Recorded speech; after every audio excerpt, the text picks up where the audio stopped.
اور ہم اس بات کو یقینی بنائیں کہ ہم بچے کو سوتے وقت جو ہے دعا ضرور پڑھایا کریں، بچے کو سوتے وقت ہم دعا ضرور پڑھایا کریں۔ اور وہ دعا کوئی اتنا مشکل بھی نہیں ہے، چھوٹی سی دعا ہے۔ اب بچے کو روزانہ پڑھیں، بچے ٹوٹے پھوٹے الفاظ میں پڑھیں گے، آپ کو سمجھ آئے نہ آئے، لیکن آپ بچے کو روزانہ پڑھیں تاکہ بچے کو ہمیشہ کے لیے سوتے وقت کی دعا پڑھنے کی عادت پڑ جائے۔ اور سوتے وقت کی دعا کون سی ہے؟ اللہم باسمک اموت و احیا۔ یہاں پہ میں لکھ دوں گا، آپ اس ویڈیو کو سیو کر لیں یا اپنے واٹس ایپ پہ شیئر کر لیں، اور اس دعا کو آپ یاد کریں اور اپنے بچوں کو پڑھیں اور خود بھی پڑھیں۔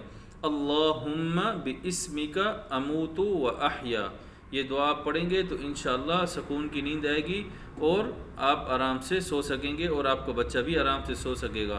اور ابھی سے اگر آپ بچے کو یہ دعا پڑھانا شروع کریں گے تو انشاءاللہ جیسے جیسے بچہ بڑا ہوتا جائے گا اور بچے کو یہ دعا جو ہے یاد ہو جائے گی اور بچے کی عادت بن جائے گی، اور وہ جب بھی سوئے گا تو دعا پڑھ کے سوئے گا۔